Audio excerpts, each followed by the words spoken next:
कन्हैया मीणा की पत्नी राजस्थान पुलिस में कांस्टेबल के पद पर तैनात है। रोज सुबह वह अपने घर से निकलती है ड्यूटी के लिए, लेकिन इसका पति कन्हैया मीणा अपनी पत्नी को जब फोन लगा रहा था तो फोन पर बातचीत नहीं हो पा रही थी, फोन लग ही नहीं रहा था और वह परेशान हो जाता है। इसके लिए अपने साले से बातचीत करता है और कहता है कि तुम्हारी दीदी यानी कि अनीता मीणा से बातचीत हो ही नहीं पा रही है, उसका फोन ही नहीं लग रहा है। तभी उसका साला जो होता है वो कहता है कि जीजा जी, आपको पता नहीं है कि बहुत बड़ा हादसा हो चुका है, हो सकता है कि दीदी की ड्यूटी वहीं पर लग गई हो। जैसे कन्हैया मीणा ने ये बात सुनी, उसने कहा कि चलो चलकर देखते हैं, क्योंकि जो घटना स्थल है जहाँ से ज्यादा यहाँ से जहाँ पर वो था उससे ज्यादा दूर नहीं है। अब इसके बाद जीजा और साले दोनों घटना स्थल पर पहुंच जाते हैं। जो भी पुलिस वाली महिला वहां पर दिखाई दे रही थी, हर पुलिस वाली महिला के पास जाते हैं और जाकर ये देखने की कोशिश कर रहे थे, पता करने की कोशिश कर रहे थे कि अनीता मीणा कहाँ है। और वो ढूंढते हैं लेकिन उनको पता नहीं चलता है खबर। और अब इस स्थिति में ना तो कोई खबर मिल रही थी और ना ही कोई फोन नंबर मिल रहा था। तभी एक पुलिस वाले की नजर उन दोनों पर पड़ जाती है। पुलिस वाला पूछता है कि क्या बात है, तुम किसको तलाश कर रहे हो, किसको ढूंढ रहे हो। वो बताता है कि उसकी जो पत्नी है अनीता मीणा, वो राजस्थान पुलिस में तैनात है और वो मिल नहीं रही है। वो कहते हैं कि यहाँ पर एक हादसा हुआ था और इस हादसे में कई लोग घायल हुए थे। कुछ पुलिस वाले उन घायलों को पहुंचाने के लिए हॉस्पिटल गए हैं, आपको वहां जाना चाहिए। जैसे ही वो हॉस्पिटल पहुंचता है, हॉस्पिटल जाने के बाद वहां भी कई पुलिस वालों को तलाश करता है, लेकिन उसकी पत्नी वहां पर दिखाई नहीं देती। आखिरकार वह थककर जो घायल होते हैं उनके पास जाता है, उनमें अपनी पत्नी को तलाश करने की कोशिश कर रहा था, वह भी नहीं मिलती है। किसी ने बताया कि तुम्हें मर्चरी की तरफ जाना चाहिए, वहां भी कुछ पुलिस वाले हैं, हो सकता है कि तुम्हारी पत्नी वहां पर हो। अब वह व्यक्ति मोर्चरी के पास जब पहुंचता है तो वहां पर पुलिस वाले को देख रहा था, लेकिन कोई पुलिस वाले जो भी थे उसकी पत्नी नहीं मिल पा रही थी। उन जो पुलिस वाले उनमें कहीं भी नजर नहीं आ रही थी उसकी पत्नी यानी कि अनीता मीणा। तभी एक स्ट्रेचर पर पड़ी हुई लाश पर उसकी नजर जब पड़ती है, उस लाश को पूरी तरह से एक सफेद चादर ने अपने आगोश में लिया हुआ था, लेकिन जो पैर का हिस्सा है वो पैर का हिस्सा उस चादर से बाहर निकला हुआ था। जैसे ही वो थोड़ा आगे जाकर उस हिस्से को देखता है तो वह जोर जोर से चीख कर रोने लगता है, चिल्लाने लगता है। और उसके रोने की उस दहाड़ को आवाज सुनने के बाद जो भी आसपास के लोग थे सबकी नजर उस व्यक्ति पर पड़ जाती है, यानी कि कन्हैया मीणा पर। कन्हैया मीणा से पूछताछ की जाती है कि यह कौन है। कहता है कि यह तो मेरी पत्नी है, यह मर चुकी है। दरअसल उसकी पत्नी मर चुकी है और उसकी पत्नी रोज ड्यूटी के लिए निकलती है और वह भी उस हादसे का शिकार हो जाती है। और उसने अपनी पत्नी के पैरों में पहने हुए बिछिया जो होते हैं उनको देखा, उनकी वजह से उसे पहचान लिया। और जो नाखूनों पर नेल पॉलिश लगी होती है उसकी वजह से उसने पहचान लिया। सुबह वो खाना बनाकर घर से निकली थी अपने दोनों बच्चों के लिए, बेटा और बेटी के लिए, लेकिन वो हादसे का अकेले शिकार नहीं हुई थी, बल्कि 14 लोग इस हादसे में मर चुके हैं और 30 लोग ऐसे थे जो जिंदगी और मौत की जंग लड़ रहे थे। इसमें सोशल मीडिया के माध्यम से लोगों के पास तक ये बात पहुंचती है तो उन पता चलता है कि जिंदा लोगों की चिताएं जल रही थी और जिंदा लोगों को, उसमें जिनका कोई कसूर ही नहीं था इस हादसे, जो बेकसूर लोग थे वो भी मर जाते हैं, लेकिन कसूरवार लोगों तक अभी जनता नहीं पहुंच रही थी, अभी पुलिस नहीं पहुंची थी। आज की इस कहानी के माध्यम से जानने की, समझने की कोशिश करते हैं। नमस्कार, मैं ईशु। आज की जो सच्ची घटना मैं आपको सुनाने जा रही हूँ, यह सच्ची घटना है। राजस्थान की राजधानी जयपुर से लगभग 11 किलोमीटर दूर एक जगह लगती है जिसका नाम है भांगरोटा। भांगरोटा बात कर रही हूँ 20 दिसंबर 2024 की सुबह लगभग 5:45 और 10 सेकंड की है। जो टाइमिंग है वो सीसीटीवी कैमरे में कैद हो जाता है। दरअसल अजमेर की तरफ से भारतीय पेट्रोलियम एलपीजी का एक टैंकर भरकर जा रहा था जो जयपुर की तरफ उसे जाना था और अचानक ही उसे याद आता है कि भांगरोटा जो एक जगह लगती है वहां पर एक यू टर्न लेने की वो कोशिश कर रहा था। और जैसे यू टर्न लेने की कोशिश कर रहा है वही पास में डीपीएस है, डीपीएस के ठीक सामने का हादसा है और उसने जैसे अपने ट्रक को मोड़ा, सुबह का वक्त था, जैसे अपने ट्रक को मोड़ा, 5:45 के आसपास का समय हो रहा था। अचानक ही दूसरी साइड यानी कि जयपुर की तरफ से जो अजमेर की तरफ जा रहा है उस ट्रक की टक्कर आपस में हो जाती है। साइड जैसे ही वो लगते हैं तो लगभग 5 नोजल होते हैं इस एलपीजी कैंटर में। पांचों के पांचों नोजल उस टक्कर लगने की वजह से टूट जाते हैं और जैसे ही वे टूटते हैं, जो गैस अंदर भरी हुई थी, लगभग बताया जाता है कि 18 टन गैस उसके अंदर भरी हुई थी और वह गैस एक साथ ही बाहर निकलती है। जैसे ही वह गैस बाहर निकलती है, यह अगर गैस के हम कुछ गुना भाग करके लगाने की कोशिश कर रहे हैं तो कितने घरेलू सिलेंडरों में गैस भर सकती है। एक घरेलू सिलेंडर में लगभग 14 किलो 200 ग्राम के आसपास गैस आती है। 18 टन गैस होती है तो इस हिसाब से लगभग 1267 घरेलू सिलेंडर में गैस भरी जा सकती है, जो कैंटर से एकदम बाहर हो चुकी थी। लगभग 200 किलोमीटर के दायरे में एक एक गोला सा बन जाता है।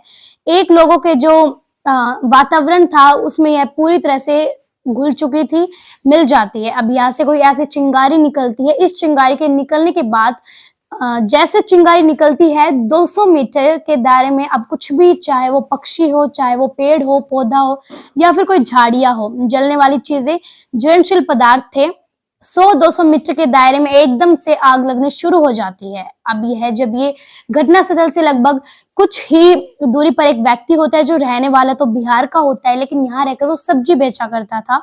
शत्रुघ्न जिसका नाम था। शत्रुघ्न जो सुबह सुबह रोज की तरह अपने घर से निकलता है अपना टेम्पो लेकर, और टेम्पो में उसका मकसद होता है कि वो जो मोहना मंडी है वहां जाएगा, वहां से सब्जी लेगा और सब्जी लेकर चला जाएगा। जैसे ये हादसा होता है, उस हादसा के बाद पांचों नोजल टूटते हैं और ये गैस जो होती है यह एकदम वातावरण में घुलने लगती है। तब उसे कहीं ना कहीं इस तरह का एहसास था शत्रुघ्न साह का, यह हो सकता है कि कोई बड़ा हादसा हो जाए, इसीलिए वो वहां से उस घटना स्थल से भाग जाना चाहिए, वो ये सोचता है। वो अपने टेम्पो को छोड़ता है शत्रुघ्न, और छोड़ने के बाद जितनी तेजी से वह भाग सकता था उतनी तेजी से वो भागता है। शत्रुघ्न मुश्किल से घटना स्थल से 500 मीटर की दूरी ही तय कर पाया था कि अभी तक तो उसको एक तरह की दुर्गंध आ रही थी एलपीजी गैस की, लेकिन इसी बीच में पता चलता है कि आग के गोले की वो भी चपेट में आ जाता है। हालांकि वो बच जाता है, उसका कुछ हिस्सा जरूर जल जाता है। जहां पर यह हादसा हुआ था, जहां पर वो कैंटर था, जहां पर ट्रक आपस में भिड़े थे, वही डबल ट्रैकर की बस खड़ी हुई थी। बस क्योंकि जो रफ्तार थी वो धीमी हो जाती है और धीमी रफ्तार की वजह से, क्योंकि वहां पर जो जैसे ही इसने कैंटर ने यू टर्न लिया, जो वाहन है बाकी वाहन भी थोड़ा सा धीमे हो जाते हैं। आग जब लगती है वो गुब्बारा जो होता है आग का बिल्कुल गुब्बारे की शक्ल लेता है और उसने एक साथ जो वो फटता है, एक साथ बहुत तेजी के साथ धमाका होता है, जिसकी ऊंचाई लगभग 200 से 150 मीटर के आसपास के लोगों ने अंदाजा लगाया और 200 मीटर के वैसे सर्कल के दायरे में वो फैल जाती है। जो इसमें गाड़ी के अंदर डबल डेकर बस के अंदर बैठे हुए हैं, आधुनिक बस होती है, और आधुनिक बस होने की वजह से दोनों उसकी जो खिड़कियां होती हैं जिसमें लोग चढ़ते हैं उतरते हैं, वो दोनों की दोनों अपने आप में लॉक हो जाती हैं। जो मुसाफिर थे लगभग उनकी संख्या बताई जाती है 34 के आसपास। 34 मुसाफिर उसके अंदर फंस जाते हैं। वो भी कहीं ना कहीं निकले हुए थे, और शायद बताया जाता है कि अजमेर की तरफ से आ रहे थे और उन्हें जयपुर की तरफ जाना था। आग लगती है और उस गाड़ी में आग लगनी शुरू हो जाती है। चीख पुकार मच जाती है। लोगों को समझ ही नहीं आ रहा था कि आखिरकार करे तो क्या करें। लोगों ने ताकत लगाई और ताकत लगाने के बाद जैसे भी हो सकता था शीशे उस गाड़ी के थे उनको तोड़ना शुरू कर दिया था। वहां से कुछ लोग तो निकल जाते हैं, लेकिन कुछ लोग उसी आग के चपेट में आ जाते हैं। अब इसी बीच में एक कर्मचारी होता है जो कि अपने एक एनबीसी की कंपनी होती है उसमें काम करने के लिए जा रहा था, जिसका नाम राधेश्याम चौधरी होता है।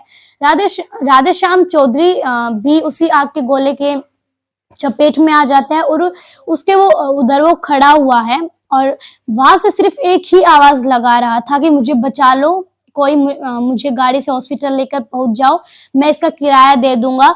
वो जब इस बात को बोल रहा था तो उसकी आवाज में एक रुदन थी, उसकी आवाज में एक अपील थी, उसकी आवाज में ये लग रहा था कि बस वो किसी तरकीब से बच जाए, ताकि जिस जिम्मेदारी को वो निभा रहा था एनबीसी कंपनी में काम करने के बाद अपने परिवार का भरण पोषण कर रहा था, क्योंकि उसके जाने के बाद उसका परिवार कैसे जिएगा, कैसे नहीं। उसने कुछ ही सेकंड में बात महसूस कर ली थी और इसी बीच में किसी व्यक्ति ने उसका जो वीडियो सोशल मीडिया पर अपलोड कर देता है। दैनिक भास्कर ने फ्रंट पेज पर उसी व्यक्ति का, जिसके सिर्फ तन पर कुछ बचा था, तो सिर्फ नेकर था, इनकी अंडरवियर बचा था, बाकी जो हिस्सा था उसने खुद निकाल के जलने के लिए फेंक दिया था, या फिर वह जल चुके थे। कुल मिलाकर उसको जो लेके जाते हैं वो सिर्फ अगले 2 घंटे ही जिंदगी जी पाता है। उसके बाद उसकी भी मौत की खबर जब लोगों तक पहुंचती है तो लोगों को यकीन नहीं हो रहा था कि अगर ये हुआ तो कैसे हुआ। इस हादसे की गूंज पूरे उस इलाके में फैल जाती है और इस इलाके में फैलने के बाद 200 मीटर के एरिया में जितनी भी चीजें थी वो पूरी तरह से जल चुकी थी, लेकिन 1 किलोमीटर तक इसी हादसे की जो धमक थी वो सुनाई दे सकती थी। और 1 किलोमीटर के दायरे में पहले वाहन से दूसरे वाहन से तीसरे जितने भी लगे हुए थे, लगभग 40 ऐसे वाहन थे जो पूरी तरह से जलकर राख हो चुके थे, खाक हो चुके थे। कई वाहन तो ऐसे भी थे जो पूरी तरह से पिघलने जैसी स्थिति में, कोई बाइक पर था जो उसकी बाइक थी पूरी तरह से जल चुकी थी, कोई ई रिक्शे पर था, उसकी ई रिक्शा भी जल चुकी थी। जैसे शत्रुघ्न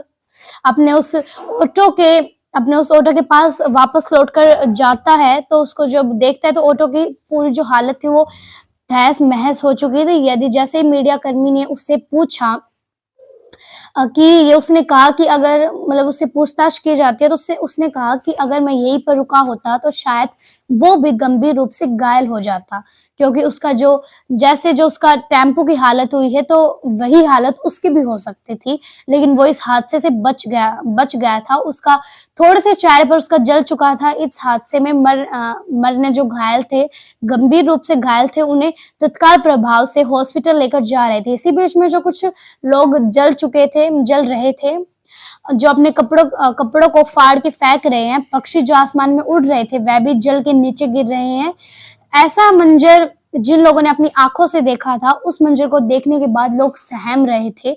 और जहां तक इस धमाके की गूंज सुनाई दी, अभी सूरज का हल्का हल्का दिन निकलना शुरू होता है और 1 घंटे 2 घंटे जब बीतने का पता चलता है कि 5 लोग मर गए। उसके बाद पता चलता है कि 2 संख्या और जो है वो बढ़ जाती है। धीरे धीरे करके जैसे वक्त आगे बढ़ रहा था वैसे वैसे मरने वालों की संख्या बढ़ती चली जाती है। बताया जाता है कि मरने वालों की संख्या लगभग 14 के आसपास हो चुकी थी और इसमें 30 लोग ऐसे थे जो घायल हो चुके थे और 30 में 20 लोग ऐसे थे जो 80 के आसपास जल चुके थे। और इन 80 में जो जले हुए थे 20 लोग, इसमें 7 लोग ऐसे थे जो जिंदगी और मौत की जंग लड़ रहे थे और ऐसे थे जो आईसीयू में थे, जो कि अपनी जिंदगी और मौत की जंग लड़ रहे थे। कब तक वो जिएंगे कब तक नहीं, क्योंकि बताया जाता है कि 60% जलने के बाद भी शायद इंसान पूरी जिंदगी ठीक से जी भी नहीं पाता है। अब ऐसे यहाँ पर सुबह का वक्त था, एक व्यक्ति जो कि गढ़वाल की ढाड़ी एक जगह लगती है, वहां पर रहने वाला, जिसका नाम शेरा होता है। शेरा की आदत है कि रोज वह सुबह जाता है, उठता है और उठने के बाद वो मॉर्निंग वॉक के लिए निकल जाता है। यहाँ पर जो उसने अपनी आंखों से दृश्य देखा, लोग जल रहे हैं, लोग जो चीख रहे हैं, चिल्ला रहे हैं और उन्हें हॉस्पिटल ले जाने के लिए जो पुलिस मौके पर पहुंची थी वो पर्याप्त मात्रा में नहीं थी। जो गाड़ी आसपास थी वो जल चुकी थी। ऐसी स्थिति में इन्हें कहा लेकर ऐसे कैसे चाहिए, तभी शेरा के दिमाग में एक आइडिया आता है इन लोगों को देखकर कि यहाँ पर गाड़ी बहुत कम है, और इन सबको देखकर शेरा के दिमाग में एक आइडिया आता है कि तभी वो अपने घर पर फोन करता है, अपने भतीजे को फोन करता है, फोन करके कहता है कि जितना जल्दी हो सके, घर पर 3 गाड़ी खड़ी है, तीनों गाड़ी को तुम यहाँ कर लेकर आ जाओ और वहां पे किसी भी माध्यम से मौके पर लेकर पहुंचना। उसने भी लगभग 12-14 लोगों को हॉस्पिटल पहुंचाया है। शेरा जैसे कई लोग ऐसे थे जो यहाँ पर देवदूत बनकर आते हैं, कई लोगों को बचाने की कोशिश करते हैं, कई लोगों को हॉस्पिटल लेकर जाते हैं, लेकिन कई लोग ऐसे भी थे जो यहाँ जिनका कोई कसूर नहीं था। जैसे कि एक रिटायर्ड आईएएस ऑफिसर जिनका नाम करनी सिंह राठौर होता है। करनी सिंह राठौर अपने फार्म हाउस, जो कि इसी भांगरोटा से, वो फार्म हाउस से निकले कि अपनी जयपुर की तरफ जा रहे थे, लेकिन उन्हें बिल्कुल नहीं पता था कि वो उनकी जिंदगी का आखिरी दिन हो सकता है। दरअसल जैसे ही वो यहाँ से निकल रहे थे, वो भी इस जगह जहाँ पर आग लग रही थी, उसी आग की चपेट में उनकी गाड़ी भी आ जाती है और वो खुद भी आ जाते हैं। जब उनकी गाड़ी आ जाती है तो वो उस गाड़ी में जलकर उनके साथ ही हादसा हो जाता है। अब परिवार के लोग उन्हें लगातार तलाश कर रहे थे और जब तलाश कर रहे थे तो उनको कुछ अता पता नहीं होता है।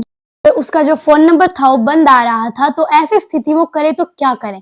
ये पुलिस स्टेशन जाते हैं, वहाँ जाने के बाद कहते हैं कि उनका जो पति है वो दिख नहीं रहे हैं, यानी कि करणी सिंह राठौर उनका पति वो उनसे बातचीत नहीं हो पा रहा है, पता नहीं चल रहा है। तो ऐसी स्थिति में पुलिस ने उनकी जो लोकेशन निकलवाई, लोकेशन निकलवाने के बाद पता चलता है कि उनकी लोकेशन भांगरोटा के पास ही है, तो भांगरोटा के पास उनकी लोकेशन पाई जाती है। गाड़ी भी वहीं पे ही होती है, उनकी वही मिल जाती है और डीएनए रिपोर्ट से पता चलता है कि उनकी मौत हो चुकी है। डीएनए रिपोर्ट इस बात का खुलासा हो जाता है। जिस कैंटर और जिस ट्रक की आपस में भिड़ंत हुई थी, उस ट्रक में जो ड्राइवर बैठा हुआ था, उसने बचने का भी बिल्कुल भी अवसर नहीं मिल पाया, मौका नहीं मिल पाया। हालांकि कैंटर वाला शायद वहां से उस मात्रा में उसकी स्थिति नहीं पाई गई, लेकिन जो ट्रक वाला था, ट्रक के बारे में ड्राइवर को बताता है, ड्राइवर के बारे में यह बताया जाता है। जब ये हादसा होता है तो वह उस हादसे में जल जाता है। उसकी जो डेड बॉडी मिलती है वो इतनी मिलती है जैसे किसी व्यक्ति की चिता जलती है। तो उसके बाद कुछ राख, कुछ हिस्सा बचता है, यानी कि जैसे अस्थियों के लिए कलश होता है, कलश जितना वो बचा हुआ था उसकी एक एम्बुलेंस में रखकर उस छोटे से कलश को एक पोटली से लेकर जब वहां जाते हैं तो इस बात की बड़ी चर्चा रही थी। आखिरकार एक जो ड्राइवर होता है जिसका कोई कसूर ही नहीं है, कोई दोष ही नहीं है, वो भी इस हादसे का शिकार हो जाता है। ये संख्या घट तो खैर नहीं सकती, लेकिन बढ़ जरूर सकती है जिस तरह से हादसा होता है। लेकिन जी इसमें अनीता मीना के असल में 2 बच्चे होते हैं, एक बेटा और एक बेटी होती है। वो 2016 में राजस्थान पुलिस में उसकी पोस्टिंग हो जाती है और 2016 में उसकी पोस्टिंग होने के बाद जयपुर के पास एक दूदू लगता है और दूदू में वो रहती थी अपने पति और 2 बच्चों के साथ। सुबह-सुबह उठना उसके बाद जैनपुर में जाकर अपनी ड्यूटी करना होता है। उसका काम था कि कोई भी वाहन मिल जाता है, वाहन में बैठते हैं और वह अपनी ड्यूटी पर पहुंच जाती है। बेटा और बेटे हैं, उनके लिए खाना बनाना और वह घर से खाना बनाकर निकलती है। लेकिन जैसे ही उसके पति कन्हैया को इस बात का पता चलता है कि वहां पर एक हादसा हो चुका है, कन्हैया की टेंशन बढ़ जाती है। कन्हैया सोचने पर मजबूर हो जाता है। आखिरकार कुछ ना कुछ तो बात जरूर हुई है। उनकी कोई आपस में बात भी नहीं हुई थी। जब वो इसके अपनी पत्नी अनीता मीणा के बारे में पता चलता है तो उसे उसकी जो बीवी मिलती है वो मोर्चरी के पास स्ट्रेचर पर रखी हुई लाश के माध्यम से पता चलता है, क्योंकि उस लाश का जो पैर था वो जला नहीं था, वो बच गया। जिस हिस्से में बिछुआ पहनी हुई थी और जिस हिस्से में उसने ये नेल पॉलिश लगाई हुई थी, लेकिन उस हादसे में उसका पहचानना बहुत मुश्किल हो पा रहा था।